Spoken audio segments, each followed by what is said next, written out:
Let me guess, I'm sure you came with a Royal Enfield. No way. What do you have then? I have a 1600 GT. You walk too fast for me, I'm out of breath.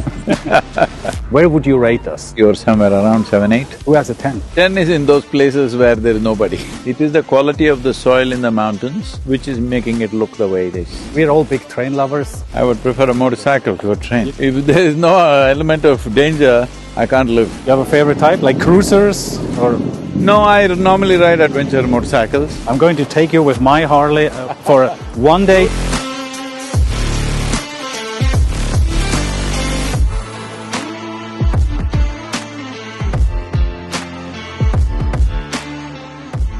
It's the first time you've been to Geneva? No, I've been here many times. You have been? Always short trips, longer trips? Always short trip. One day in, one day out. Ah, it's a pity. Have you been to other parts in Switzerland? I've been to Davos, of course. Of course, yeah. Zurich. That's about it. Okay. So what's your impression of this trip in Switzerland so far? Well, all the events have gone very well. We had an event with Economic Forum, we had UN events, we had an event with the Indian Permanent Mission here for the UN. So, 5 events in a day, so everything went well, so… Excellent, I'm glad we have good weather, but you don't seem to get to see the place so well. It's a tough agenda, it seems, right? That is part of my life. Wherever I go, I travel all over the world, everywhere, only one day in and one day out. All right. So you never really get to enjoy the place? I enjoy it just for one day. Just for one day? It's a short place. I heard you've been to Labo yesterday, right? To this lake area. Oh yeah, on the way up here we went there. Yeah. It's a UNESCO World Heritage. Simplon Pass, that is a fantastic terrain, huh? You've done it all by bike? Yeah. Let me guess, I'm sure you came with a Royal Enfield. No way. No way! Such a beautiful machinery, don't you think? No. It's not trustworthy enough? It may be reliable, but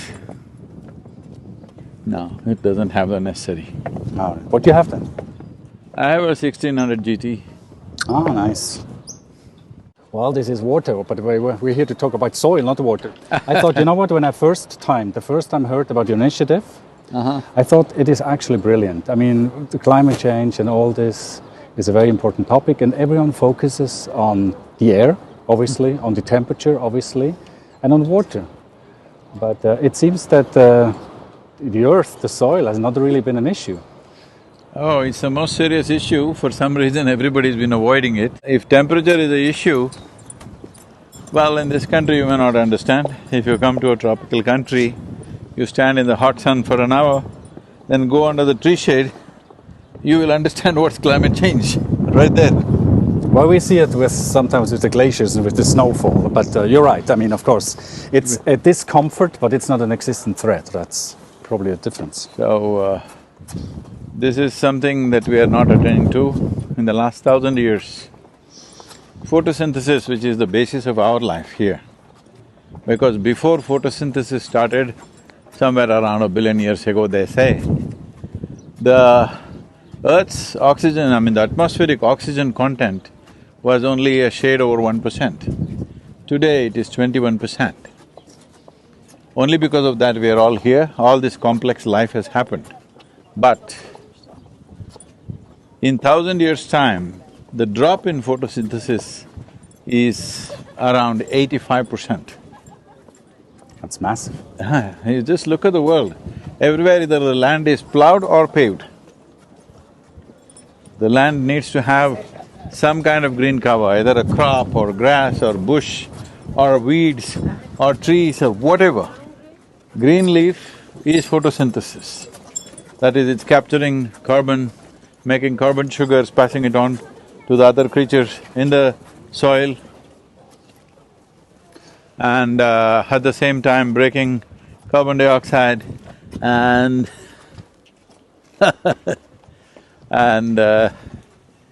making, releasing oxygen for us.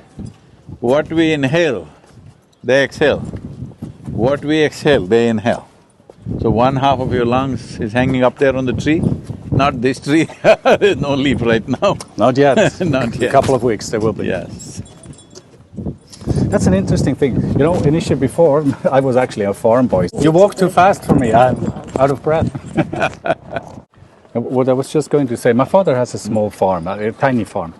But it was always interesting because he told me when we did the field that the key is the machines, the tractors who are basically, the earth becomes more and more compact, and then it obviously impacts the growth. But what you're saying makes total sense. If you drive heavy machinery, where the tires go, they crush the soil structure and make it compact, which squeezes everything out of it. Because only when the soil contains moisture, other life can thrive. Right. If you squeeze it down and crush it, then other life cannot thrive.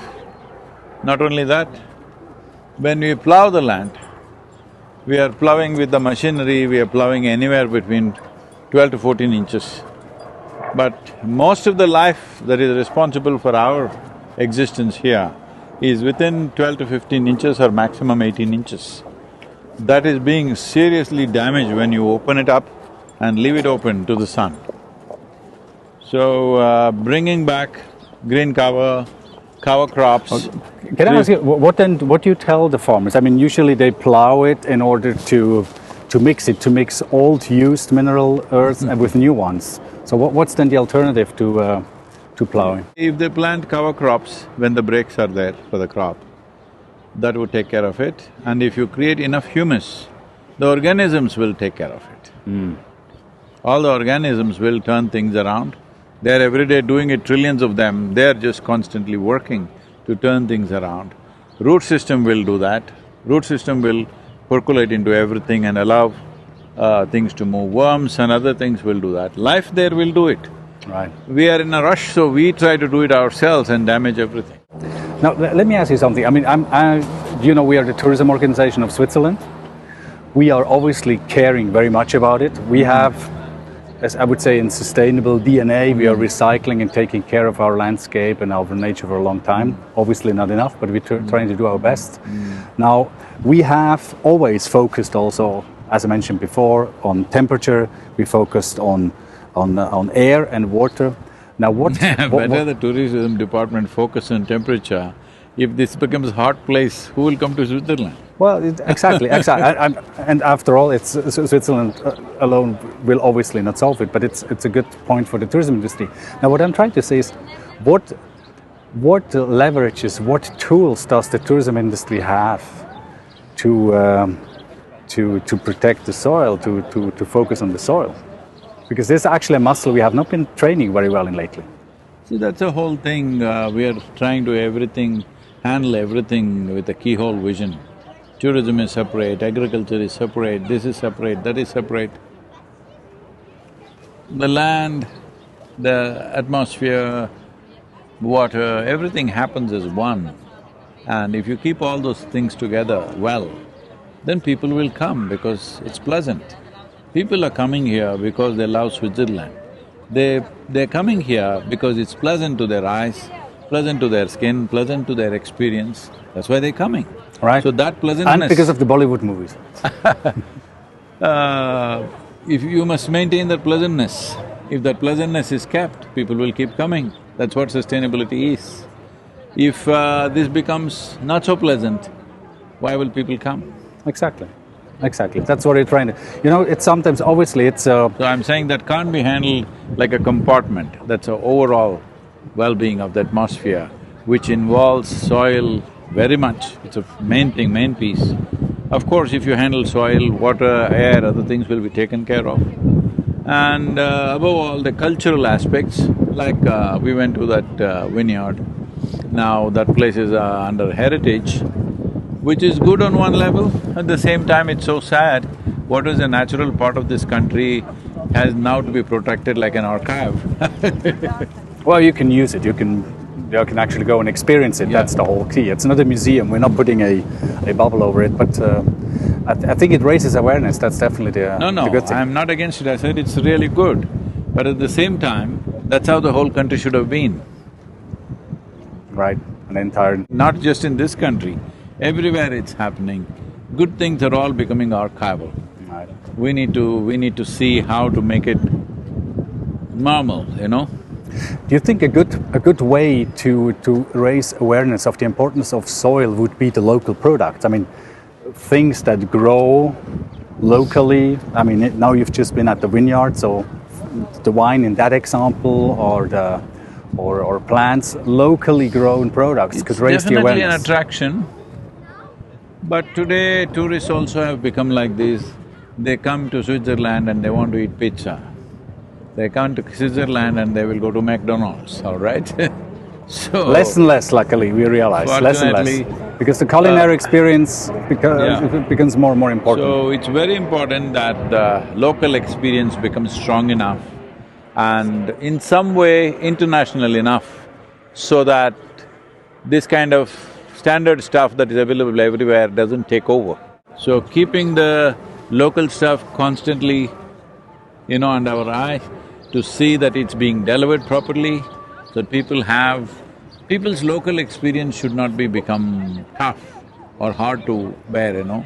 It should become very pleasant and wonderful. And if needs to be slightly curated for international audience, it has to be done, not about being fanatical about what's local. I think that's very key, especially in tourism, right? Because so after all, it's your rare weeks, huh? If the flavor of local thing is there, local flavor is there but with an international appeal, that's when tourism will succeed.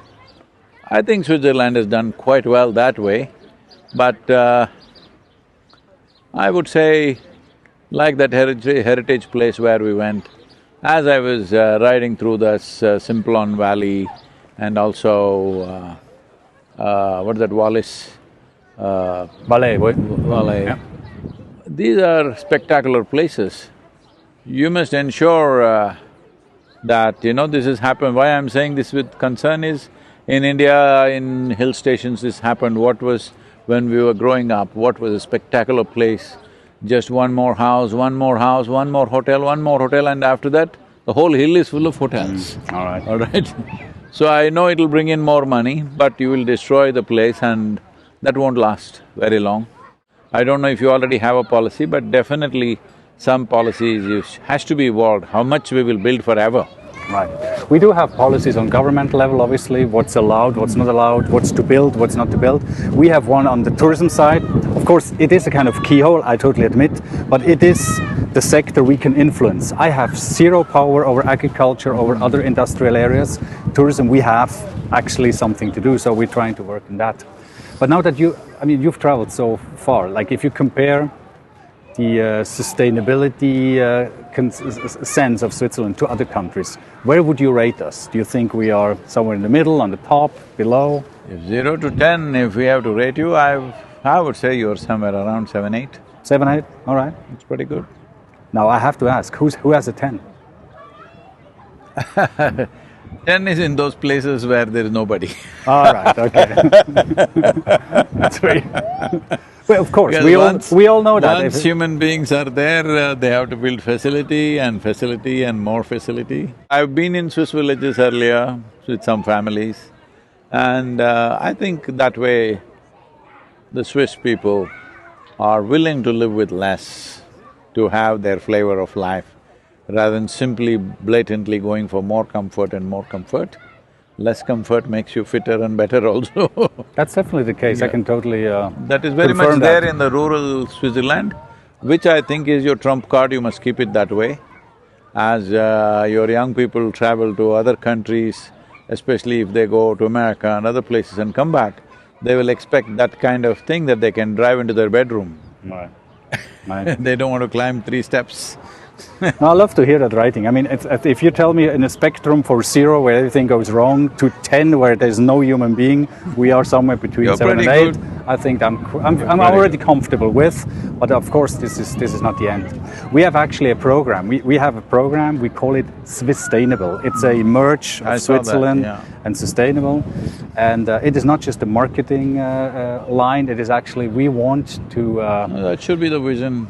it should be the vision. Of course, people need to know about it, but we want to have several thousand tourism providers who are going to follow that movement, and that movement means that to pay very, very much attention to that.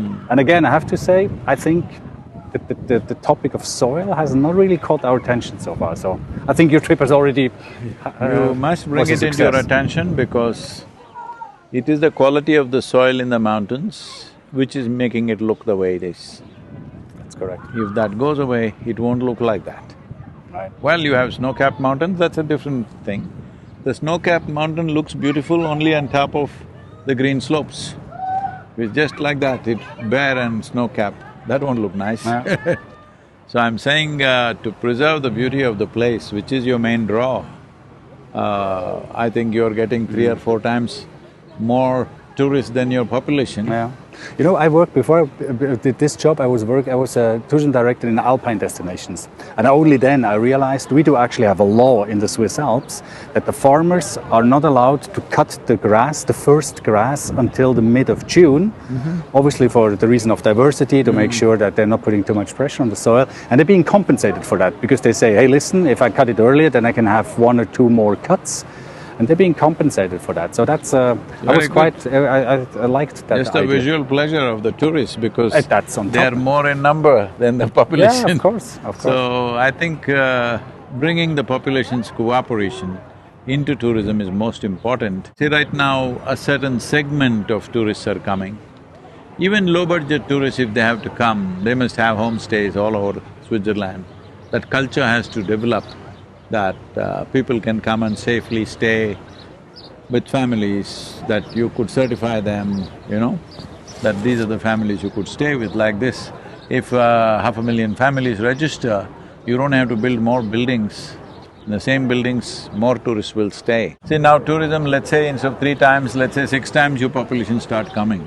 You have to welcome them, but you must see how to avoid more building, more infrastructure. The existing infrastructure, how to manage them, we must see, otherwise there's no end to hotels. People will want everything. So you think in that case, construction of infrastructure is one of the key components to… Yes, in a small nation like this, if you build too much, then see, if you build a road, it's not just the road, all the surrounding areas also will go. You can't just keep it naturally beautiful and just have a highway. You'll have to build so much, assisting infrastructure to make that road a successful place to travel with. You need hotels, you need restaurants, you need petrol stations, all kinds of things. So, at some point in a country like this, where its beauty is the main asset that it has, I think you must cap it. We do, yeah, I think so. You know, for example, we started doing that. It is extremely difficult or nearly impossible to re-naturize things. Like once you have concrete somewhere, it's very, very difficult. But we have started now in Switzerland to develop more nature parks. For example, 15% of our… okay, Switzerland's a tiny country, but 15% of our surface is our nature park. And I think that's quite… it's a start. In some parts of Africa, like Kenya and other things, they have done this, which I'm sure, I don't know if it's explored here, I've not really traveled enough to say that. But I'm saying luxury tents are there, small tents but comfortable, bathrooms are there inside, no construction, it's just put up there. Younger people want to experience the weather also, they don't want to be in 25 degrees centigrade all the time. They want certain to comfort has to be there. Yeah. So, tents like that which are not completely exposing you, it is safe and protects you, but at the same time gives you an experience of that. That would be less expensive ecologically, that would be less expensive in terms of destroying forests, because everything that human beings demand, because we are not built in such a way, we don't have a furry skin to just go and sleep in the mountains, we need care and protection. That protection becomes very expensive ecologically. Right. I have a technical question. You know, nowadays we kind of measure the impact of climate change in degrees, right? In how much warmer does the Earth get?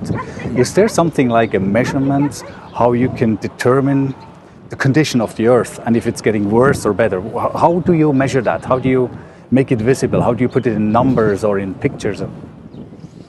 See, if you have to put numbers on it, numbers don't reveal everything, okay? So right now they're talking about 1.5-degree rise.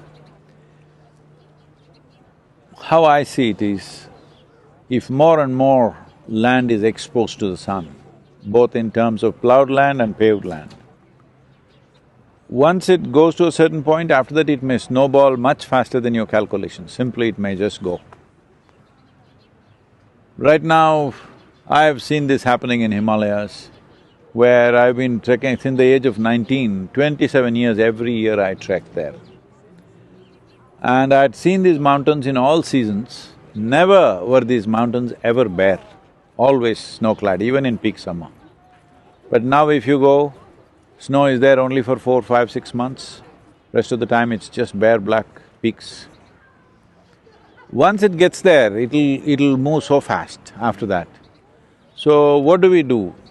See, essentially what we do is, sun is the only source of heating that we have. And on a cold day we're glad he's out, on a hot day we don't want him. That's our issue. So, what is coming, yes, that ozone layer, whatever was there, that… fortunately that's one thing we've fixed to some extent. Now the next thing is, how much sunlight falls on the ground? How much sunlight falls on the green leaf? If it falls on the green leaf, carbon dioxide becomes carbon sugars and oxygen. If it falls on the ground, it multiplies the carbon emissions and methane emissions. So, how much land at a given time is exposed to sun? If we can measure this, anyway we have satellites all over the place. Today, how much land is exposed? How much is under green cover? Tomorrow they plow, more may be there. Another day there is a crop, less may be exposed.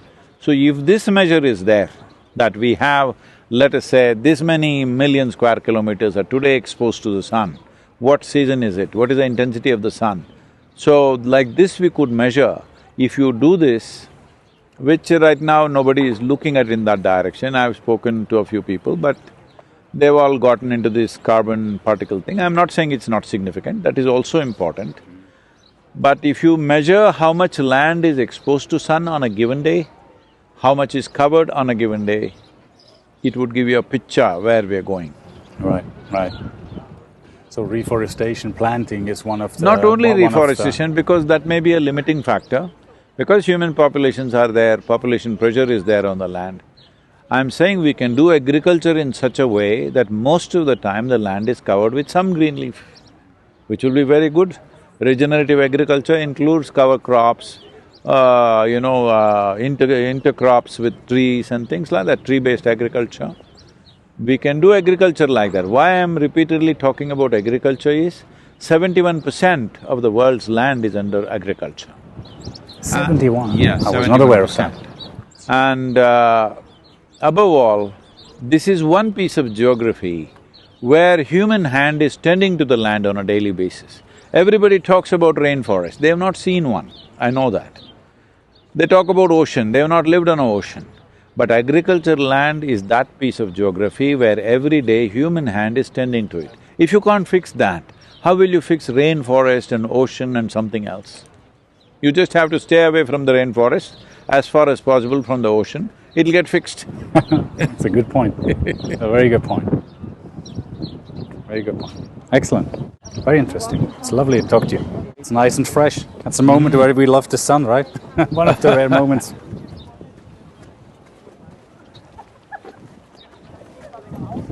What's your next station? Where are you heading from here? Tomorrow morning I'm leaving for Fontainebleau, is that it? How do you say it? Fontainebleau, yeah. Fontainebleau? That's just outside Paris? So yeah, I'm speaking at the university there, and in the night I'm riding to the Paris. It's a beautiful place, it's nice. You're driving again with your… motorcycle? Motorcycle? Yep. All along. Totally 30,000 kilometers. Seriously? I once had a Harley myself. Oh, A soft tail I had, yeah, soft tail. And, They have now also an e-Harley. Have you seen it or heard it? Yeah, yeah, recently… Obviously it doesn't when take I it was that at far. this vineyard, Bastian, Yeah? he had a e-Harley. Oh, he did? Yes. He did. He did. He's a lovely person. He's Yes. a great guy. Oh, you had a conversation with him? We had a conversation. All right. He sang one song for me. Oh, he did? Oh, wonderful. He's got a good voice. He's got a good voice. Yes. Actually, he did one for us last year because we have something called the Grand Tour of Switzerland. It's basically it's a road trip through Switzerland because I'm sure you're aware it's a tiny country, but we have 4 languages, 4 cultures, and we were always trying to look how can we combine it in a nice way. And we did have the trains. I don't know if you traveled by trains. I did once. We're all big train lovers. Oh, you did? I did once, I think from somewhere, when we came down from Davos, from there to Zurich, there is a train, right? That's a beauty. On the left side, there was a river flowing all along the way. Right, right.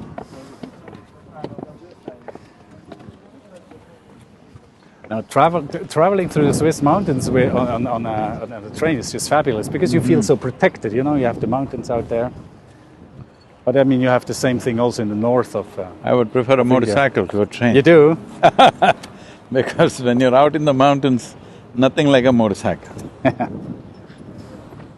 Has that always been your passion, or is that something you have discovered later? Early on, when I was very young, I crisscrossed India on my motorcycle. Ah, really? But tell me, is it safe? Because I have to say, I mean, I told you, I lived for almost a year in Mumbai. If it's safe, why would I do it? And I felt not safe, to be honest. You didn't get me. If it's safe, why would I do it? Oh, okay. If there is no element of danger, I can't live. And you had always been lucky. You had always. I rode for about literally 4.5, 5 years. I lived on a motorcycle at one time. All right. After that 32 years, I never touched a motorcycle, not even thought of one. But now, about 5 years ago, we were doing this rally for rivers. When I went to Bangalore, in that area everybody knows about my motorcycling past. So somebody brought one motorcycle and said, Sadhguru, why don't you ride? I said, over 30 years I have not even touched a motorcycle, how am I going to ride? Then I went and sat on it. I realized I haven't lost a day. It's like riding a bike. I haven't lost a day. Since then I've been traveling everywhere on a motorcycle, last 5 years. Do you have a favorite type? You have a favorite type, like cruisers or… No, I normally ride adventure motorcycles. This is like a sports tourer, what I have. This is very long distances. Right. Especially, this is my motorcycle from United States. So there the roads are such… So that bike actually travels with you? Only for this Oh, event. for this one here, okay. But it's not the one you have in India, which you flew over? No, this is from US I brought it. Oh yeah, okay. Yeah, in US we have a large center. Ah, right, okay. Do you notice any difference when you ride in Europe?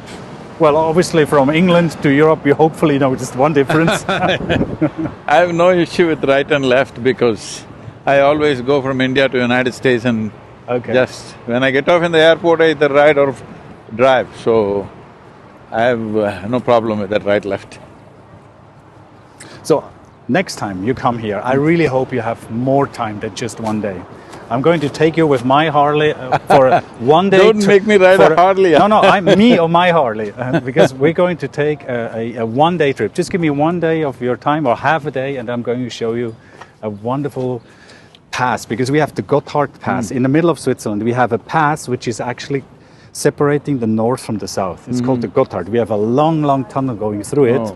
But we have a beautiful, windy, serpentine road. It's the classic. It's called the Tremola. Why would I like to do that on a Harley, man? No, not a Harley, on yours. I'm Yes. saying, I was just saying that I accompany with on my Harley. Let's get an Africa Twin or something. Yeah, that's a good choice too. That's a good choice too. This, well, we're talking about soil, but there we have a wonderful, it's called the jet d'eau, the Jet d'eau. water, the jet d'eau, the French word for water jet. And I think I learned a lot about soil.